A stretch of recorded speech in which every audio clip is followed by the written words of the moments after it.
Hey soccer fans, welcome back to the next episode of the Feed the Fire podcast. I'm your host Nick, and tonight we are recapping the Chicago Fire's draw in Philly and asking a few questions about the lineup. We're going to look ahead to next week's home matchup, the Return of Red against FC Cincinnati, and also in the second half of the show we'll get you caught up on all things Concacaf Champions Cup and the results from around Major League Soccer Week 1. Also, I'll finally give you my Eastern Conference predictions. Pardon me, I'm a week late, but I don't think it's going to change things too much. So stay tuned for all of this and more.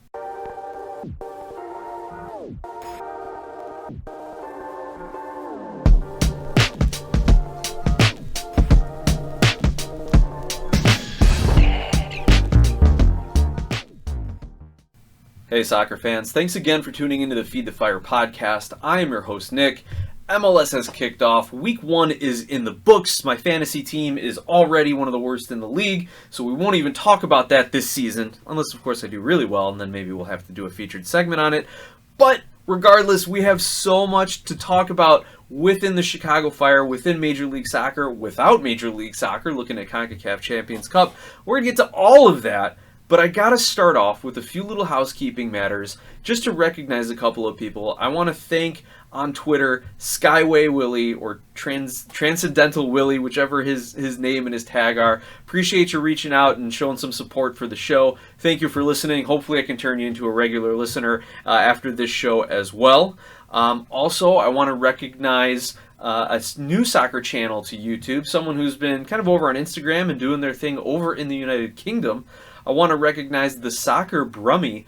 Go find his YouTube channel, subscribe to it. He is reaching out to a lot of independent fan media and putting together like videos between an hour and a half, 2 hours of just conversation about histories of clubs and what to expect this season and what's the fan culture like.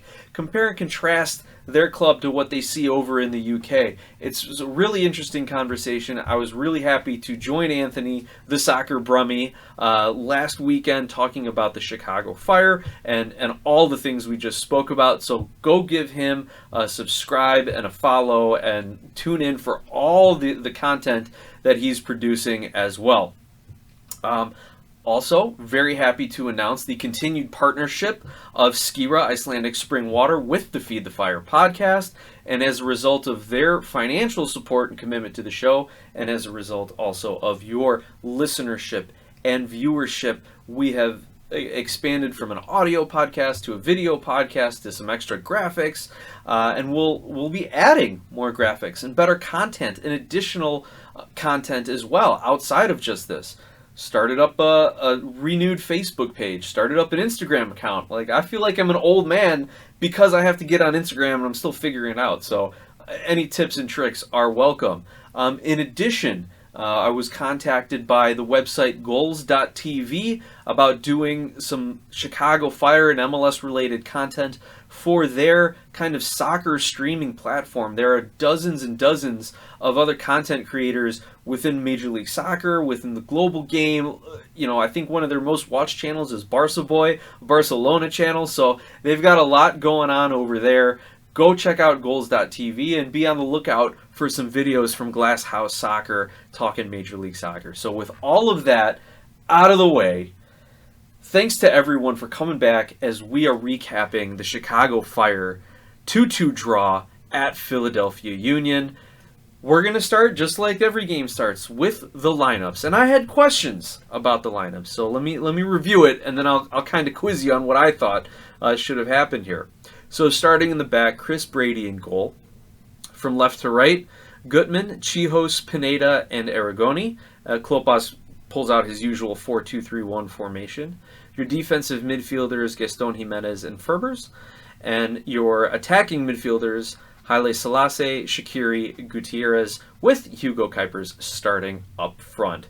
So this, to me, was a decent lineup, a decent start, and I'm kind of talking myself out of some of the skepticism I had about it over the last couple of days, but here are the three big questions that I had of this starting lineup. Number one, why are you starting Haile Selassie over Chris Mueller? And maybe this is a personal preference of mine. I like Chris Mueller. I think he's an excellent winger. I think he is well suited to play in this Chicago roster, as well as he's a good MLS player. I think he'd provide more service to Kuipers than Marin Haile Selassie if you want to look tactically at it. I think Selassie likes to shoot a little bit more than Mueller. Don't get me wrong, Mueller loves to pull the trigger, and he is not afraid to do so. But I think Mueller also is looking to play a lot of those higher, maybe not looping crosses, but some of those aerial balls in, whereas Selassie likes to kind of slide the ball across over with his crosses, and Haile Selassie does like to get into the attacking zone, whereas Mueller, I think, stays more out on the wing, and as a result can provide more and better service to Kuipers. So I would have started with Mueller.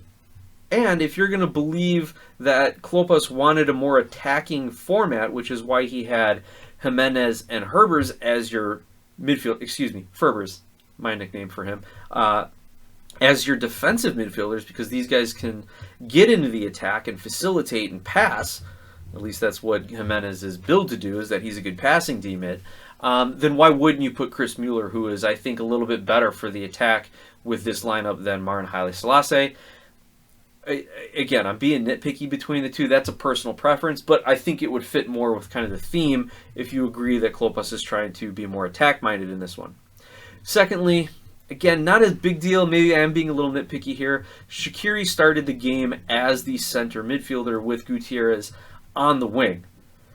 Now, as the game progressed, obviously Shaqiri ends up floating more out to the right. Gutierrez comes back in the middle, and he's kind of flowing with the game. Klopas even said in a press conference, I forget if it was during the game or after the game, or maybe not during the game. He's not hosting press conferences during the game, but after the game or maybe leading up to it in some of the media weeks, that he's not really set on a formation that's where you play the whole time. Like, it's more game state dependent. So if the game is lending itself to be a more, counter-attacking game, then you're going to see Shaqiri and Gutierrez start to drop a little bit and look for Kuipers over the top, I guess. If the play is going to need to come up the wings, like we saw in this Philadelphia game, where Philadelphia really clogs the middle with their defensive formation, then yeah, you're going to see Shaqiri kind of drift out to the right. You're going to see Gutierrez kind of drift a little back or a little forward, around finding the space around that middle block of defenders that Philly puts out, and then hopefully the defensive midfielders and the outside backs can link up with them. So yeah, listing Shaqiri as the center mid, is questionable, but we saw as the game developed, he played more on the wing. Gutierrez played more of a traditional 10 role, or found himself in those spaces more. Now, my third question here is, you're not starting Kellen Acosta, so because of that, I thought, okay, Mauricio Pineda would play the D-mid, but no, they put him in as the center back. What I would have liked to have seen here, and admittedly, I rate Wyatt Omsberg a lot higher than many, many people do, and obviously I rate him higher than the coaching staff does, because if it were me, I would have had Omsberg starting as the center back pairing. If you're not going to go with Salquist for whatever reason, I'd have Omsberg starting. That way Mauricio Pineda could slide up, be that defensive midfielder along Kellen Acosta. And if you're not going to play Kellen Acosta, then have it be Federico Navarro or Fabian Herbers in that case. Now, we've seen Mauricio Pineda play as a center back before, a very good center back. I think I remember, how many years ago was this? Maybe 3 years ago. It was Pineda's, I think, second full season with the Fire, and I had sent in a hot take to Extra Time, the MLS show, saying, hey, he should be in the mix for Defender of the Year. That was an extreme hot take, but still, Pineda is an excellent center back and as good of a D-mid as he is a center back. So I understand why he started there. I wouldn't have done that. Then you still have to question, what about Fede Navarro? Do you really think Gaston Jimenez was a better option than Federico Navarro? Some people say yes, because he is a much better passer, but other people have said Federico Navarro cannot get involved going forward because he's got to cover when Gaston Jimenez decides not to track back and not to run and gets caught out of position. So he is really covering for Jimenez as much as he is trying to play his own position. So I would have liked to see Omsberg as the center back, Pineda and Acosta, or Pineda and Navarro as your starting defensive midfielders. But, hey, can't argue with results. Herbers gets the goal for the Fire, the second goal there, and the Fire come home with a 2-2 draw. I will say, though, in this game, Gaston Jimenez did look really, really slow and out of position, playing up to that designated player tag that we have seen him play like in years past. Everyone said last year was his best year when they finally got rid of that DP tag for him. So he had a very, very poor game, and the center of the defense needs to get solved. We saw on those Philadelphia goals and even the disallowed goals, a lot of scrambling on defense. We saw Chase Gasper, who came in for an injured Andrew Gutman very early on in the game in the second or third minute, not knowing where his assignment is going to be, or having to pinch in centrally and cover the runners into the box, which that should be the priority. You don't want any free runners in the box because everyone is still rotating or sliding around, and then he has to, at the last minute, try to close down that winger who's going to put the cross in. So a lot of bad habits from last season in transition defense for the Chicago Fire. So those are my questions with the lineup and some effects they may have had on the game. But overall, my reaction to this, my quick reaction when the game was over, and I'm still kind of pumped up, and I'm looking at what just happened and how the Fire gave up 2 one-goal leads during that game. You know what? You took a point at Philadelphia.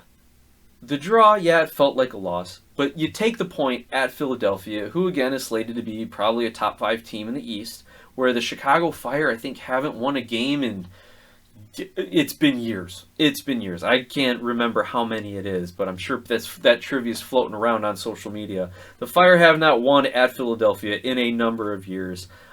Philly, coming off that midweek game against Saprissa in Costa Rica, they were able to rotate and play well enough. Andre Blake, though, did not get the start for them. So you would have liked to see the Fire get a few more shots on goal and test their backup keeper. But, again, if you buy into the philosophy of win your home games, pick up points, draws on the road, especially at a Philadelphia team like this is a solid result. It is a good result from a pure points standpoint, even though you hate to see the Fire drop in the lead a couple times. And just as a reminder, Gutierrez scored in the 39th, then Mikel Ura scores in the 55th, Fabian Herbers scores in the 82nd, Daniel Gazdag gets one in 90+3 for Philly, and yes, VAR did call back 2 goals. So if you think of it this way, right, the Fire scored 2 goals at Philly, and VAR comes back in their favor twice. Gutierrez with a banger and an assist. This really is a new team. This really is a new Chicago Fire team to be excited about. Now, I do want to talk about Brian Gutierrez a little bit more in this first episode. And, of course, why wouldn't we, right? He's the hometown kid. He's the baller from Berwyn. Yeah, I floated that down on Twitter. It did not get well received as a potential nickname for Gutierrez.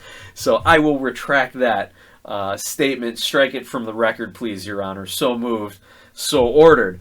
But Brian Gutierrez, what I really liked from him this game, this is the Gutierrez we wanted last season. It's what we need to have this season. He has taken on defenders. He had the confidence to shoot, and he's got an improved shot. Let me just read you his quote, because it really kind of sums everything up and what we've been looking for in him to take that next step. Post-game, he says, quote, "I stayed wide. I was waiting for the ball. Luckily, I got the ball, and Herber's flicking it toward me. I saw a gap in between, Jose Martinez and the other center back, Glesnes, and so I went between the gap and tried to cut again, cut inside. I just didn't think about it. I just said, why not shoot it? And I shot it. Honestly, it was a great goal, and more to come for sure." End quote. So you see that he really isn't describing like the play and the technical and we worked on this and that. It's very instinctual. He's like, I saw the space, I took it, I said let's shoot it. Very instinctual. That's what you want from an attacking midfielder like Gutierrez. And if he can start drawing defenders out of position because they have to respect him shooting, that is going to open up a lot more space for Kuipers, of course, for maybe Shaqiri as a late runner, for Mueller making a slashing run off that wing if he ever gets playing time again, Frank Klopas. But this is excellent from Brian Gutierrez. Guti also has the assist on Ferber's goal.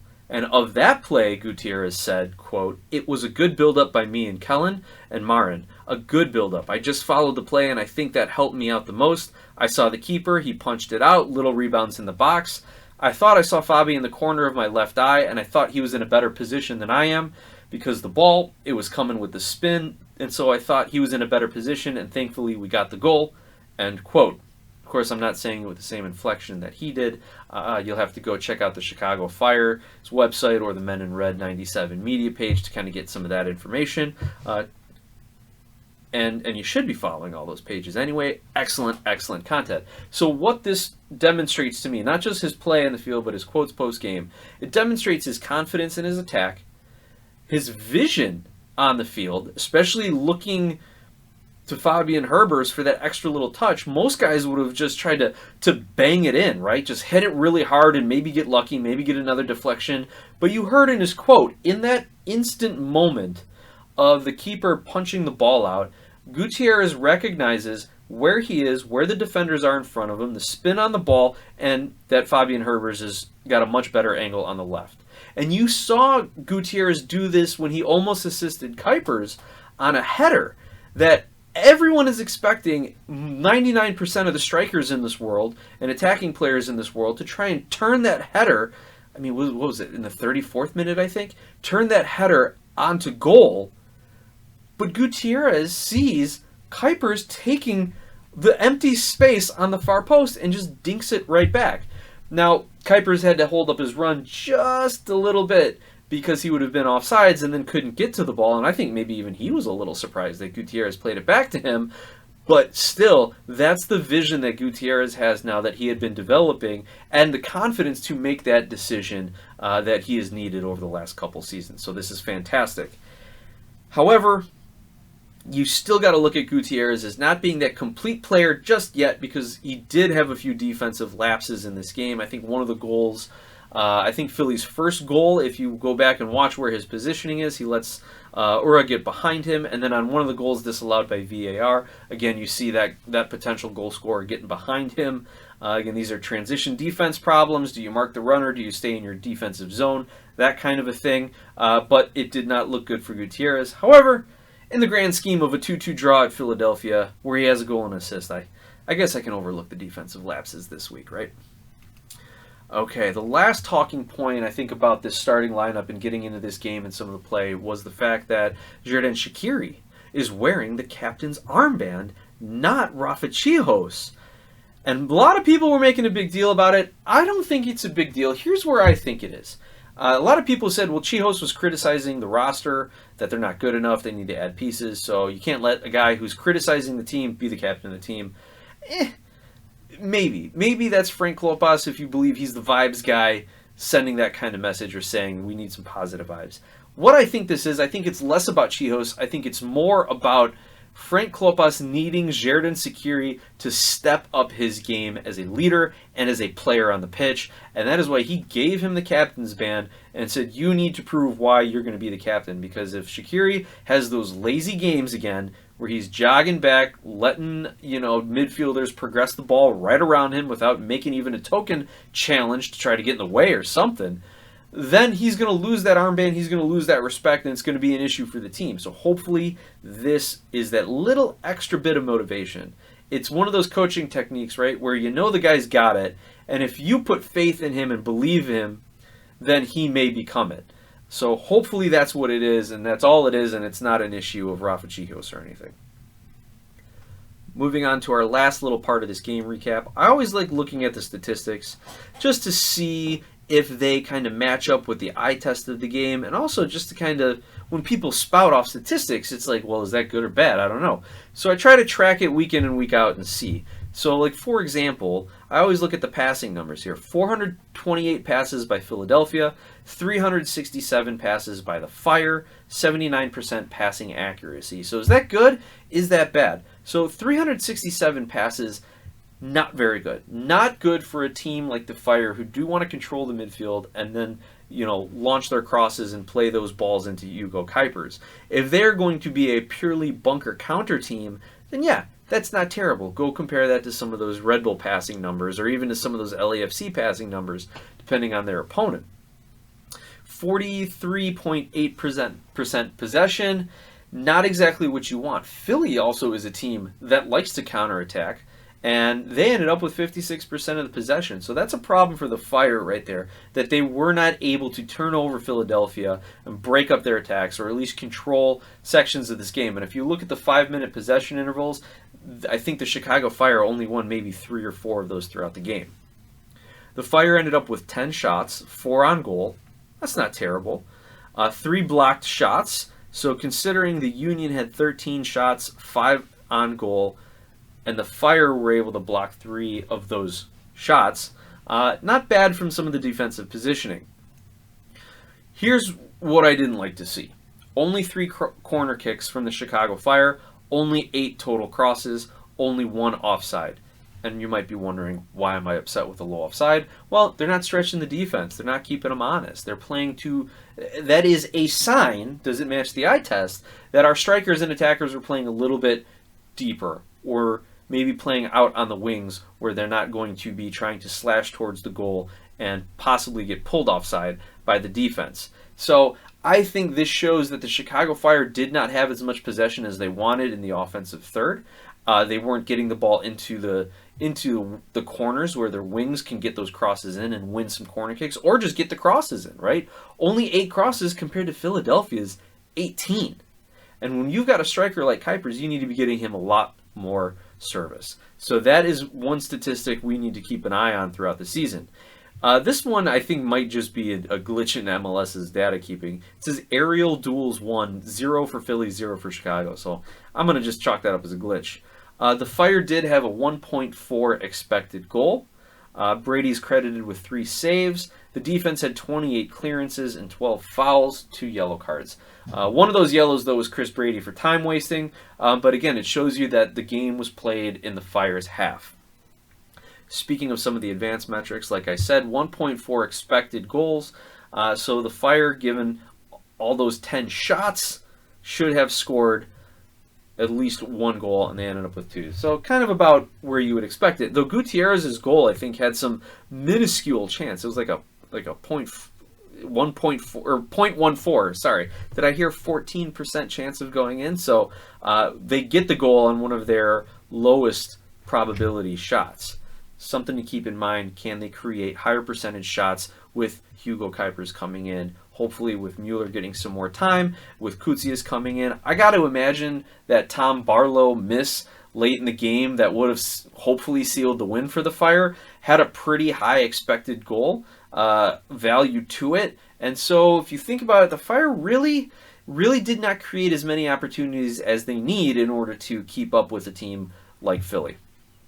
So again, my measured take now, 48 hours after the match, a point on the road to Philly is a good result. The Fire have some things to build on, but still some things on the defensive end and some of the offensive generation need to get sorted. As a final game note here, I mentioned Andrew Gutman came out in the 2nd minute with an injury. Looks to be a hamstring, possibly a knee injury. We're speculating at this point based on him pointing to what looked like his hamstring when the trainers came out and the trainers working on his hamstring. It was a 2nd minute non-contact injury, and those are always the worst. Always the worst, because you know that there's something wrong. This isn't like you take a knock from a challenge and you're like, "Ooh, did I get injured? Or did I just get hurt? Am I bruised? Am I feeling the pain?" The adrenaline will help you through it, and you're fine from a physio standpoint, from a biology standpoint, right?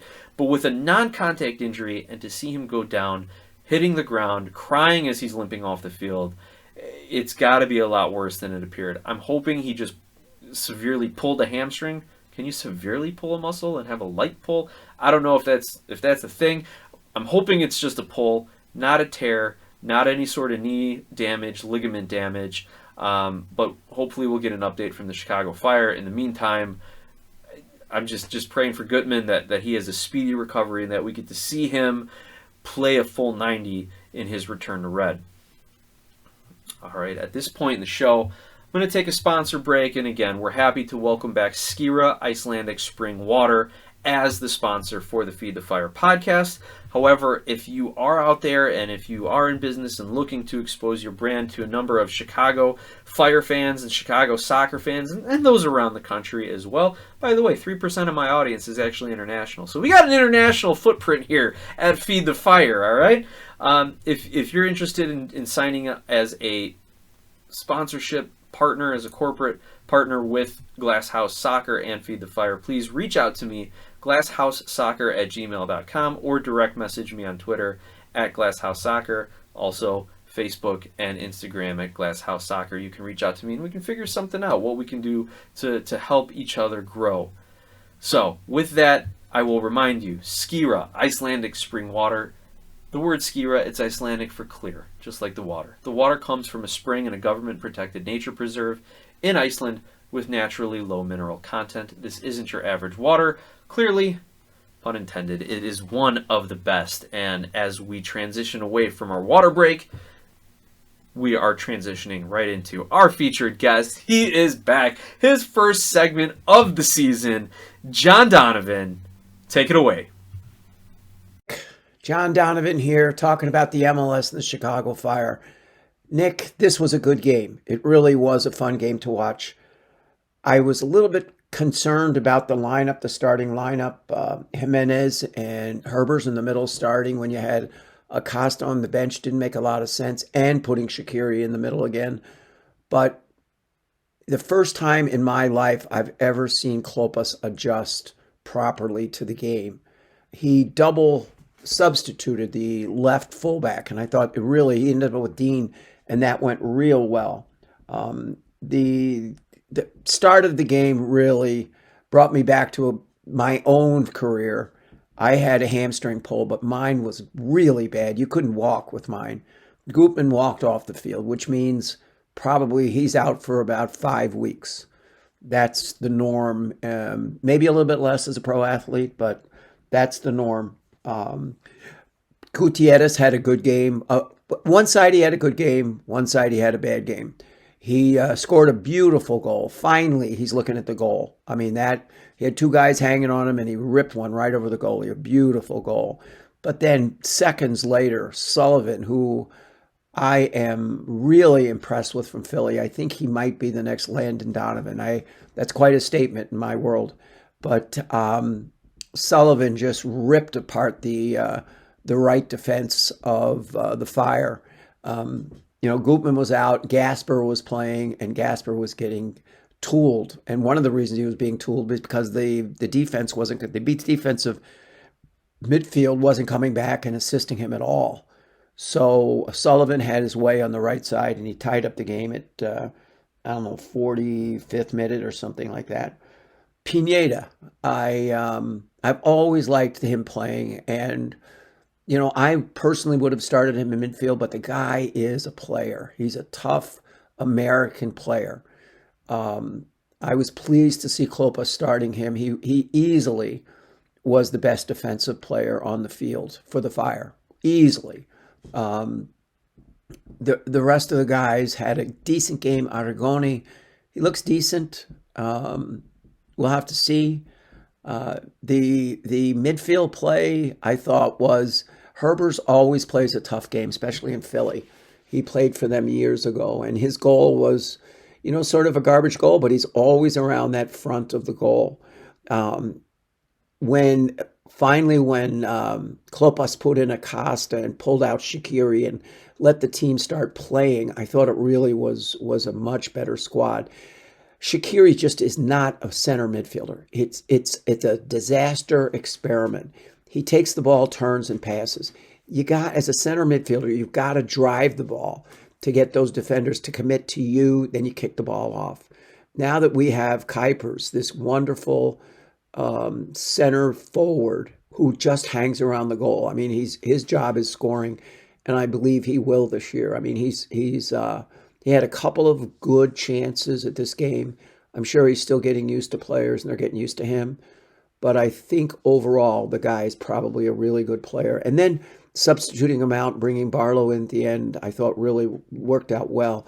Barlow had a breakaway because he had more steam than the defense that was running with him. So Overall, Nick, I've been such an opponent of Klopas, but it was one of his best coach games. I mean, he substituted at the right time. He put in energy. He brought Acosta in. He took Shaqiri out, which he was not doing a thing on the field. Um, so maybe this year we make the playoffs. Let's cross our fingers, see how we do after the first four games. But tying Philadelphia in Philadelphia was a feat. Now, Philly, let's get it straight. Philly kind of dominated that game. It seemed like the Fire were playing at 30 miles an hour and Philly was playing at 60. But it's still a 2-2 tie, and that's all that counts. So, love being back. Hi, Mike. I'm looking forward to next week's game. Take care, Nick. John, thank you so much for joining us again this season. Thank you for all your takes, all your opinions, all your thoughts, and of course your support of the show. Looking forward to having many, many more conversations with you as the season gets underway. Now, the second half of the show, we are going to look forward to the Fire's next match, their home opener, the return to red, against Eastern Conference power, it's so weird to say that, Eastern Conference power FC Cincinnati. Now, Cincinnati is coming off a surprising home draw to Toronto FC 0-0. Now, a lot of that was due to Sean Johnson's heroics on the part of TFC. Maybe Cincinnati had some tired legs after playing in Jamaica on Thursday as part of Concacaf Champions Cup. And they also will host Cavalier FC in Cincinnati on Wednesday the 28th before traveling to Chicago for their Saturday, March 2nd match. So, that being said, it's hard to say how Cincinnati is going to line up and how they're going to approach the game versus the Fire without seeing their midweek lineup. Now, they had a solid victory in their Concacaf Champions Cup game. They ended up with a 2-0 victory on the road. So that would mean that Cavalier would have to win the game 3-0 or to advance excuse me, I'm stumbling over all the math here. They would have to win 3-0 in order to advance outright, or win 2-0 to send the game into penalty kicks. If Cincinnati gets that one goal, then there's all sorts of away goal rules and possibilities. But essentially, given the level of play between Cincinnati and Cavalier and the two away goal advantage already, Cincinnati seems like a pretty lock. Barring some sort of catastrophe, they seem like a lock to advance in the Concacaf Champions Cup. So it's possible that they end up putting a starting lineup against the Chicago Fire to go out and try and get their first win of the season in a place where they have had, mixed results, decent success. The Fire and Cincinnati have split a lot of games, home and road series, in the history of Cincinnati being in Major League Soccer, and I think those Cincinnati thinks they can come into Soldier Field and take a point against a new Fire team trying to find their legs here. So, but again, without seeing how Cincinnati is going to line up, especially knowing that their attacking back Barreal now is being transferred out, I believe, to a club in Brazil, so they're losing a little bit of that offensive punch as well as a solid defender. Hard to say, but I do expect them to rotate a little bit, especially if the Fire are up, a couple goals early. Cincinnati might just pack this in and say, let's save the legs for the next week. If I'm Frank Klopas, though, I approach my training like I am playing Cincinnati's first team, because even in their draw to TFC after that short week, Cincinnati had a majority of the possession, completed 84% of their attempted 437 passes, and they got off 14 crosses. They did not look like a tired team in that game, just couldn't find that finishing touch. Now, that being said, I could see this game, and I do see this game, resulting in another 2-2 draw. Last year it was a 3-3 draw in Chicago and a 1-0 Cincinnati victory in Cincinnati. They're still the better team on paper and in practice. Kuipers is going to come up against a physical backline, an experienced backline with Miazga and Robinson as their center backs. The Fire still have questions on defense. We know how Cincinnati can counterattack and transition attack.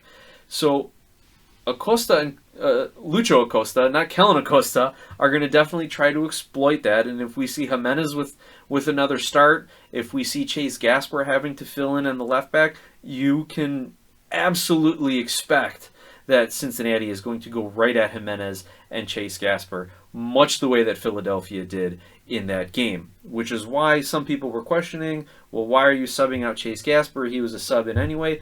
First of all, he comes in the second minute off an injury. It's not like you're subbing a sub, but that's why he got subbed out. Played as well as he could, but Philly was focusing in on him and Jimenez's side of the field. I can absolutely see Cincinnati doing the same thing. What I think the Fire need to do, especially at home, come out physical like they did against Philly. No silly yellow cards. Come out physical, come out fast, and get that goal within the first 10 or 15 minutes. Because if you do that, now you've got a Cincinnati team who maybe will start to feel some of the extra minutes and miles in their leg over the last couple weeks when you get to that 60th, 65th, 70th minute. And if the Fire can either maintain a draw at that point, then they can get that winner late in the game. Or if they can maybe bag that second goal and get up a 2-goal lead at home, which we know isn't a guarantee of anything, Fire fans. But that, to me, I think is the best way to approach this game at home against Cincinnati. You know the crowd's going to be into it. It's going to be a nice, dare I say, warm day, maybe not as cool day or evening in Chicago this time of year. So the crowd's going to be into it. You know, the players going to be up for it. It's the return to red. The club has all sorts of new pregame festivities and pregame shows going on to really psych the crowd up. So everyone's going to want to get into the stadium a little earlier than you normally would to see all of that stuff. And that's coming straight from Dave Baldwin's mouth, president of operations, from the Return to Red launch party. So I'm just passing along what I've been told here. All right. So again, I think the best way for the Fire to approach this game is to play fast, play aggressive, get that early goal, and then kind of force Cincinnati to try and exert more energy and get an equalizer, and then the Fire can exploit those tired legs end of the game. When they bring in subs like Mueller or Haile Selassie, depending on who gets the start, bring in subs like a Fabian Herbers if Acosta is ready to go 90, things like that. So that's what I am expecting to see out of the Chicago Fire game, the Cincinnati game. I expect it to be a really, really good first half. Real fast, up and down, kind of a track meet-ish type of a game. And the second half should slow down a little bit depending on how the teams are feeling and what the score line says at that time. So that's what I'm looking forward to. I'll be up, especially though what I'm looking forward to is going to the game. This is going to be my first Fire home opener in God only knows how long. I'm bringing my son. He was supposed to go to this big camp out with his Cub Scout group, and when he's like, you got tickets to the opener? No, we're going to the game. So that is what we're doing. We'll be up in section 205.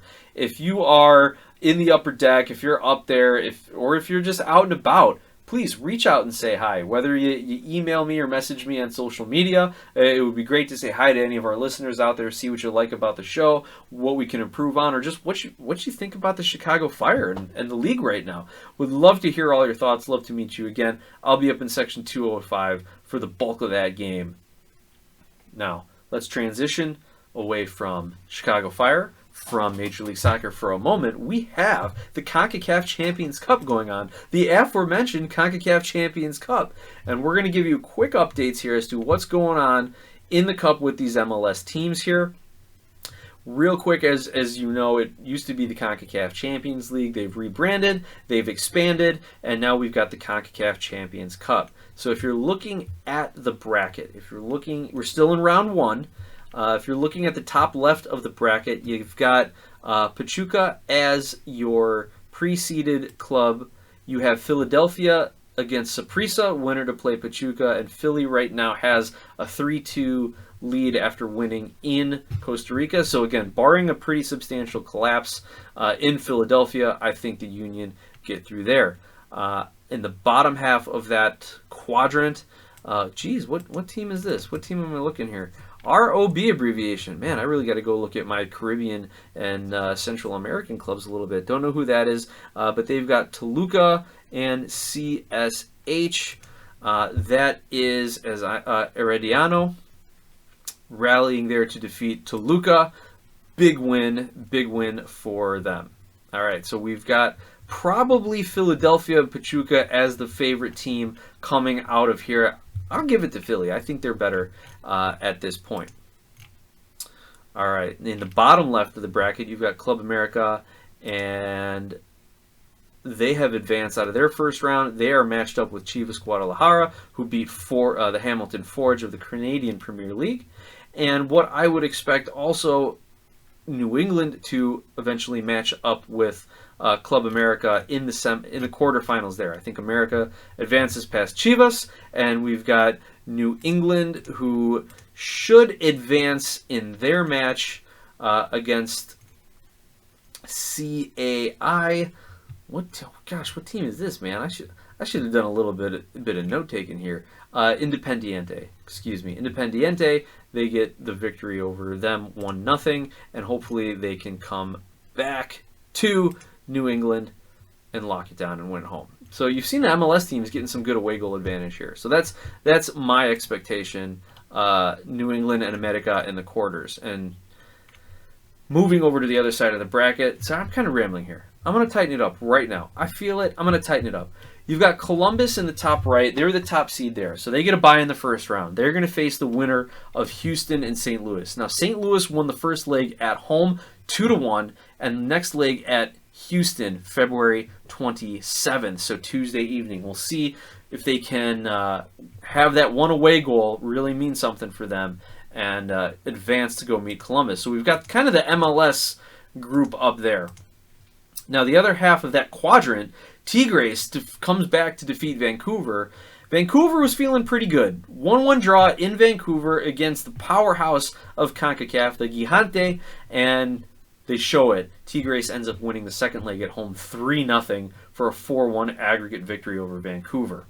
It is likely that Tigres will play Orlando. Orlando beats Cavalry of the Canadian Premier League 3-0 in Cavalry on the first leg, and now they come back to Orlando again Tuesday night. So Orlando can really rotate a squad as long as they don't give up like 3 or 4 goals. They will be moving on to play Tigres. The great thing about that is if Orlando can beat Tigres, and I think they can, you're going to get an MLS club then in the semifinal, at least on that side of the bracket. I would love to see Philadelphia and New England match up on the other side.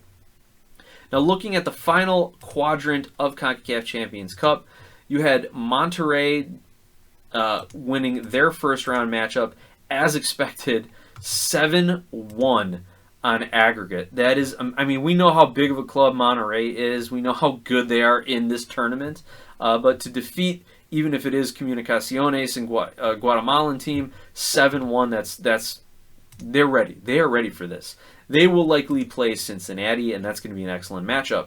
The top seed in that quadrant, Inter Miami, got the bye. They will face the winner of Nashville's series, and it looks like it will be Nashville. They had a 3-0 victory in the first leg at Mocha of the Dominican Republic. So it looks like you're going to get a Nashville-Miami matchup in that second round, in the round of 16. Winner will likely go on to play Monterrey or Cincinnati.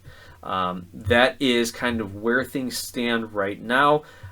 It's possible. Maybe I'm sipping the Kool-Aid. It's possible we get 4 MLS teams in the semifinals and MLS locks up the latest iteration of the CONCACAF tournament in the semifinal round.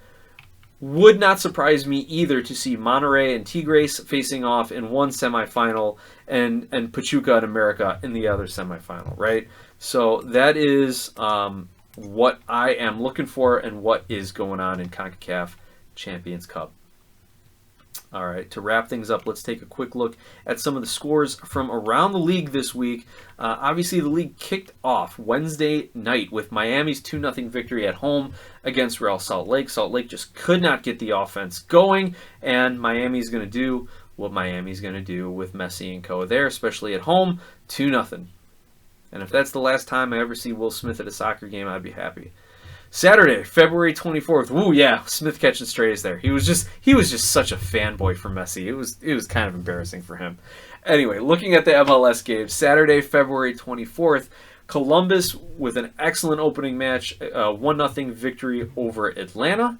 LAFC with an early season statement win, 2-1 over Seattle. Charlotte defeats New York City 1-0.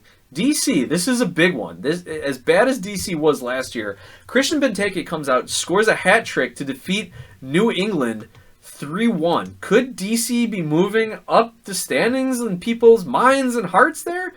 I don't know. That would definitely be something. I think they've got a long way to go, but they're not going to be as bad as before, at least hopefully. Orlando draws Montreal 0-0. Montreal showing a little fight in them. The Union and the Fire 2-2 draw. This was kind of surprising. Minnesota beats Austin in Austin 2-1. Minnesota hadn't had a coach appointed. They just named someone today, I believe. I don't even think they had him for the game. They had a terrible preseason. Austin looked poised to kind of regain some of its expansion season glory, and they come out a little flat against Minnesota here, losing 2-1. Dallas, on the other side, wins 2-1 over San Jose. Houston and Kansas City play to a 1-1 draw. St. Louis and Salt Lake play to a 1-1 draw. There's that double week game for RSL. This was a surprising result. 4-1 Portland Timbers over Colorado Rapids. That shocked me. I mean, we knew Phil Neville had a point to prove when he took over Portland. We knew those players wanted to say, we're not dead yet. Like, our window of competition isn't closed, despite me saying that last season. And the Rapids, a rebuilt Rapids team with some excellent talent and a new coach who really should, at this point, learn from all his past mistakes and be able to put together a good season. Chris Armas, not a good look in the opener, even though they were playing at a hard place to play, Providence Park in Portland. 4-1. What a surprise. Moving into the Sunday games, this was another surprise. Cincinnati being held to a scoreless draw at home against Toronto. Nashville with the 0-0 draw against New York. This one was tough because Hani Mukhtar did not play in that game. Walker Zimmerman did not play in that game, I believe, either. So them coming away with a 0-0 draw, okay, maybe they are focused a little bit on preserving some of their players from Champions Cup. Oh, here, Zimmerman was a second half sub, goes in for Mule in the 62nd. So he did get a few minutes there, but yeah, they didn't start their big names there. And then, of course, the last MLS match of the week, LA Galaxy won, Miami won. You know, I'll say the refereeing, I think, was fairly average across the league, most games, but this was one where the referee was not ready for this moment, and you could see it in his face, and you could see it in the calls that were made. There were some very, very poor calls here. Miami ends up getting the equalizer late, and Messi in stoppage time. Go figure, right? It's just going to happen.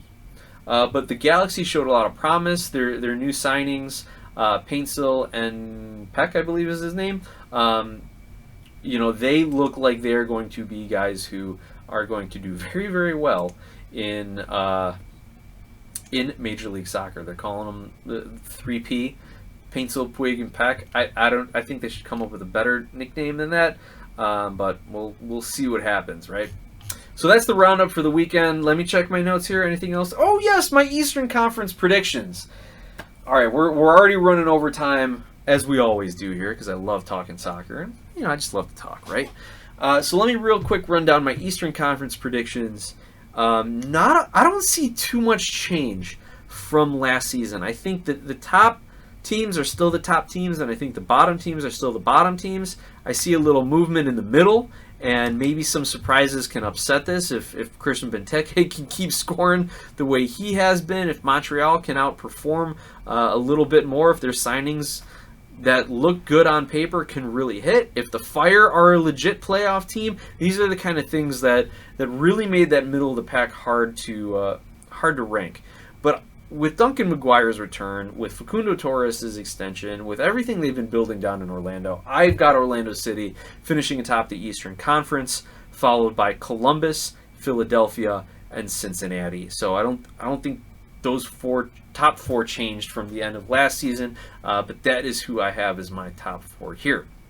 I've got New England sneaking in at 5. A lot of people are kind of sleeping on them as a dark horse, possibly. You know, I don't see them falling off too much. I don't see them, doing too much in continental play. So I feel like they will get back to their full MLS form, a lot quicker. And I think they've got what it takes to kind of end up in that 5 spot. Let me quickly pull up the standings from last year because I'm having trouble remembering. They were in the 5th spot last year. So despite everything that happened to them last season, they still ended up in the 5th spot. So I'm going to keep them right where they're at. I've got Miami in the 6th spot. I know a lot of people have them a lot higher, but I am very, very worried about Miami's fitness throughout the course of this season, especially if Messi is going to go off to international duty. If he's not around, are they going to have that same kind of excitement and playmaking ability? So I've got them in the 6th spot. Obviously much improved, and they could win and get points from the first 10 season games here and do enough to get in the playoffs early on in the season. But I am worried about their longevity, or at least their fitness throughout the course of this season. I've got the Fire in 7th. Said it in shows past. I think the players that they got rid of are going to result in less points being lost, put it that way. And the players they've added are going to give them a few more wins. I do think the Fire move on up. I think they're going to probably play for some more draws against some of the teams that they ended up losing to last season, like my 8th spot team here, Atlanta United.